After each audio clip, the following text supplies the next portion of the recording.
Hi class. All right, so we are going to do, this lecture is going to be on the psychology of pandemics, and I think I'm going to break it into two videos so that they're two separate videos instead of one super long video if you have to go back and find information. All right, the psychology of pandemics, and of course the reason I decided to include this in our lecture series was because of what's going on with the coronavirus. And I feel like it is very real life relevant right now, and we can talk about psychology as it pertains to what's going on. So I'll give you guys a minute. I don't know how you want to do this. I'm going to go through the slides, and I'll kind of let you know what slide that I'm on. So if you want to print these off or do a side by side, have the video up, and then have your PowerPoint up on the other side, you can do that. I am going to start basically with the first slide here talking about pandemics. And what you guys have seen is pandemics are large scale epidemics that spread throughout the world. And in the early stages of pandemics, typically what governments, health departments, encourage people to do is they ask them to take action that limits the spread of the infection or the disease. And we often consider these to be unpleasant because they disrupt our everyday lives. So it includes things like getting vaccinated, following sanitation guidelines, postponing travel plans, or social distancing. And if you want to flip to the next slide, it's the psychology of pandemics. And this slide is listing out the psychological factors that are important in pandemics.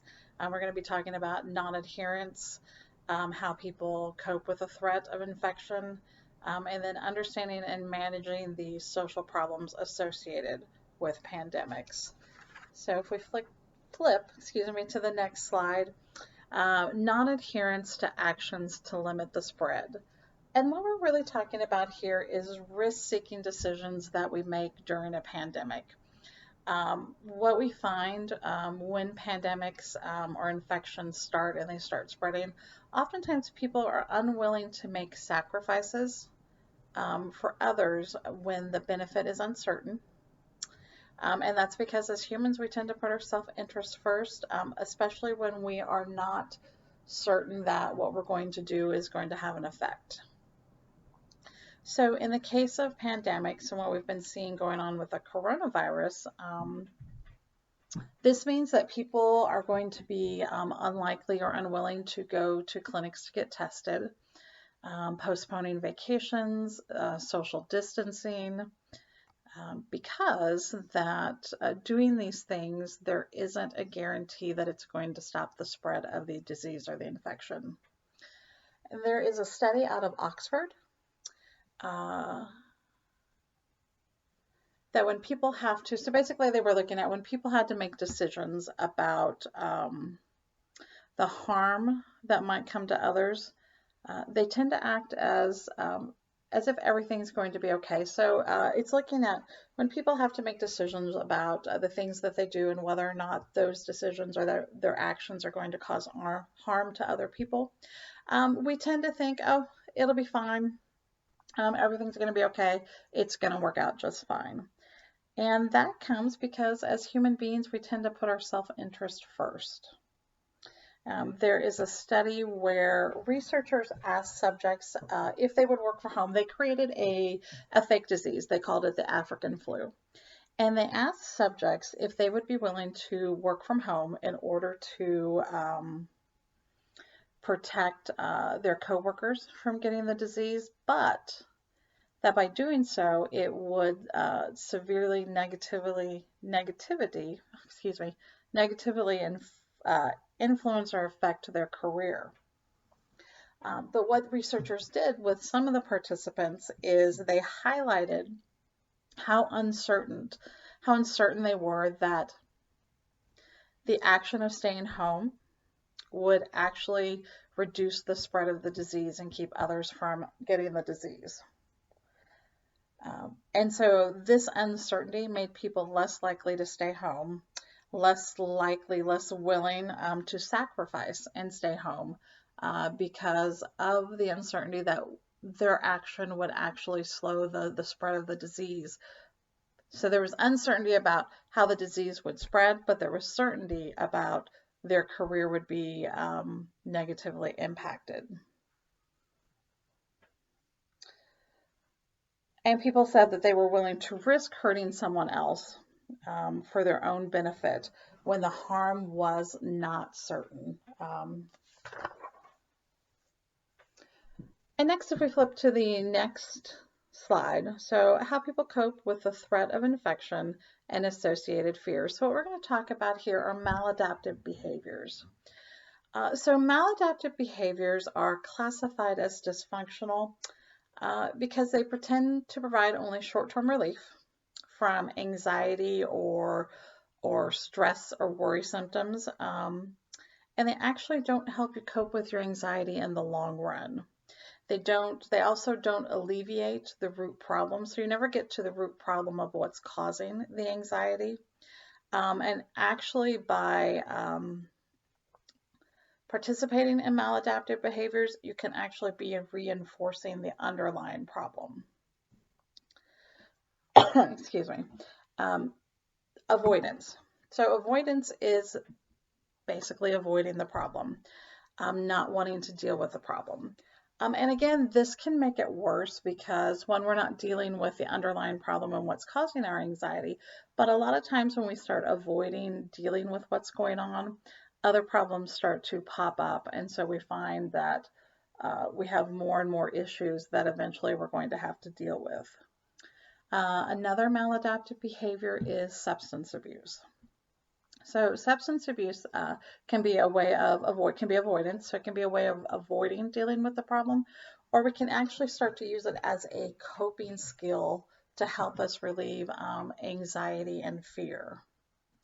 And again, the issue with this is it only provides temporary relief from our problems, from the anxiety, from the stress, from the worry that we are dealing with. And again, oftentimes substance abuse creates more long-term problems later down the road. We can be talking about financial difficulties because we've taken out so much money in order to be able to buy the drugs. Oftentimes, jobs are lost because we are performing poorly at work. Relationships are damaged. And then it can lead to things such as dependence and addiction.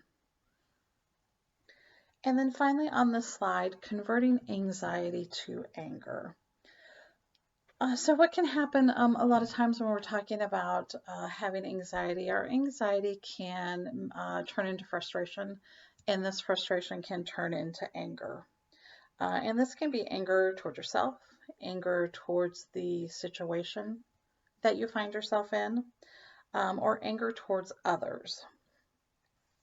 But what we know is this type of anger is rooted in anxiety. And anger is a powerful feeling. It's a normal part of human behavior, and anger in and of itself is not a bad thing. But when you are expressing your anger in unhealthy ways, that's when it becomes a problem. And then the other issue with anger is it actually intensifies your feelings of anxiety and can worsen panic symptoms. So learning to be able to deal with your anger in healthy ways can also alleviate or reduce some of those anxiety symptoms. Okay, the next slide were psychological factors important to pandemics. How people cope with the threat of infection and associated fears. So we're going to be talking about panic buying, as I'm sure all of you have seen or experienced, or your families or friends are experiencing. We are seeing a shortage on toilet paper, hand sanitizer, wipes, water, soups, rice. My husband and I, the stores that we've been going to and shopping, there's no toilet paper. There's been a little bit of water left. There's no bread, no cleaning supplies, no disinfectant wipes, anything like that. And so why do we do that? Why as humans do we go out and hoard, materials and products during a pandemic or a crisis. So there tend to be four reasons for this, and we're going to walk through each one of them. So the first one is survival mode. So during uncertain or threatening times, the more primitive side of our brain takes over, and its main objective is to keep you alive. And so because of this, this suppresses or distorts our rational thinking that happens in the prefrontal cortex up here in the front of the brain. The next one is the scarcity effect. So the scarcity of products. When certain products start to become scarce, hard to find, can't find them at all, we begin to perceive them as being more valuable. And this can cause us to actually pay more money than we typically would for them. The last time my husband and I were able to find toilet paper, the store that we were at was selling a package of toilet paper that they usually sold for like, I don't know, $4 or $5. It was going for about $9. And we went ahead and bought it because it was the first time we'd seen toilet paper in weeks.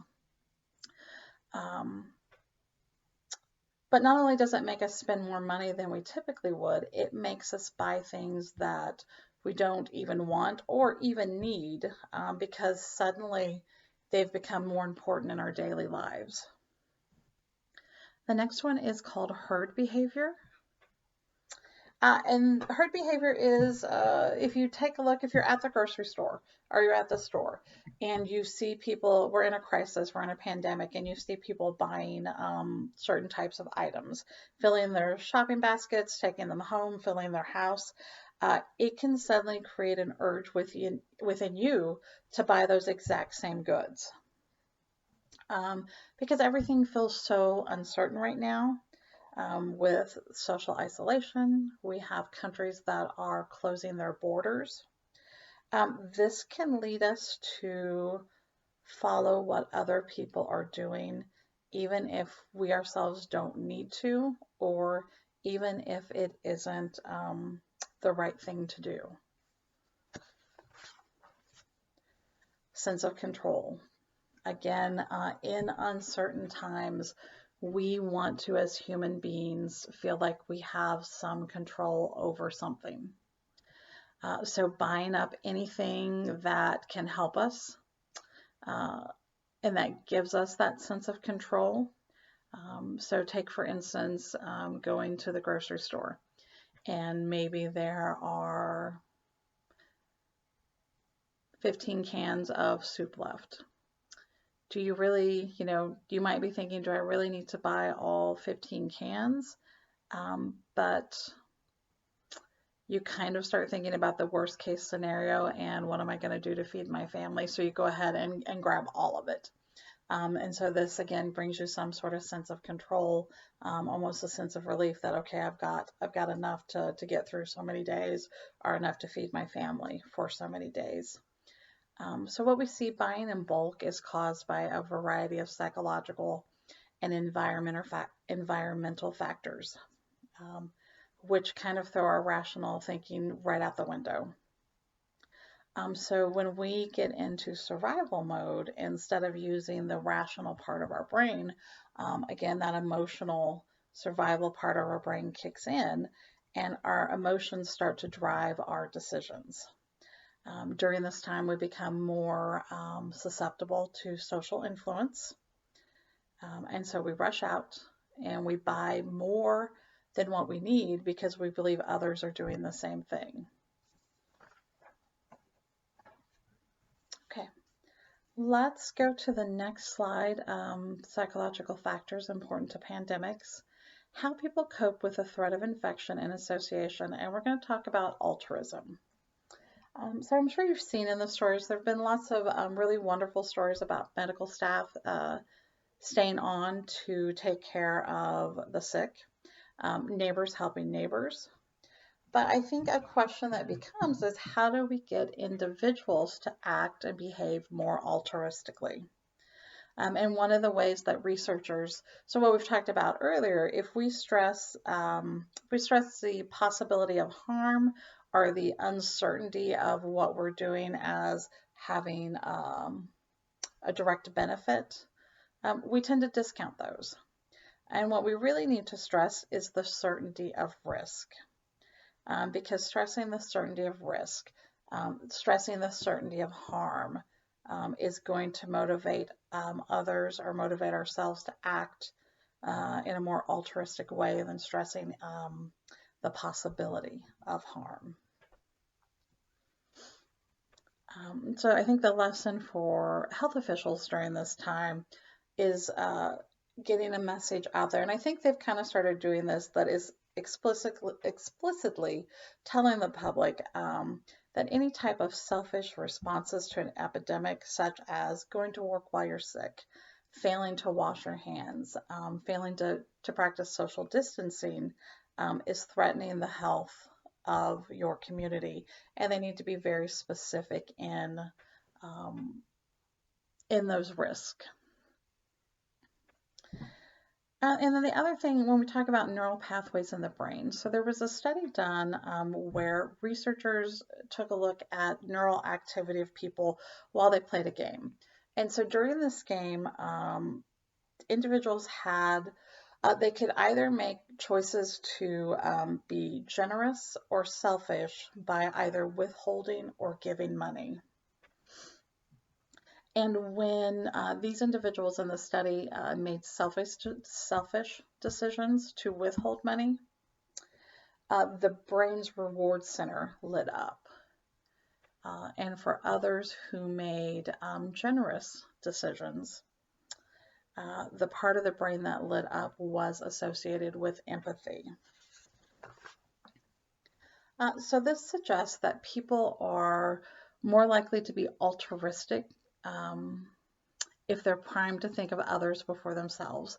And one of the ways that we can help people do that is to create empathetic responses in others, helping others imagine how their behavior might not only benefit themselves, but benefit others. So let's go ahead and take a look at the next slide. We're going to talk a little bit about understanding and managing societal problems associated with pandemics. So the racial stereotyping during this corona crisis, we're hearing such things as, oh, they look Asian, they might have the virus. We're hearing our president say such things as the Asian virus.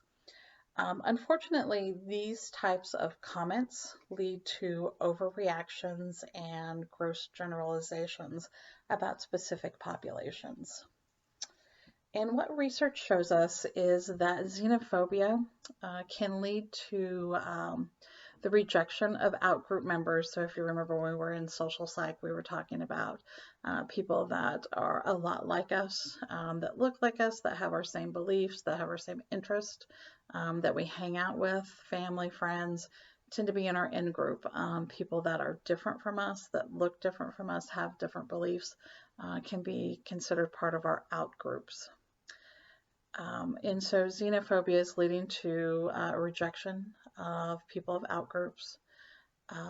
It leads to a fear of others who are different from us. And during times of a pandemic or a crisis, but particularly during a pandemic,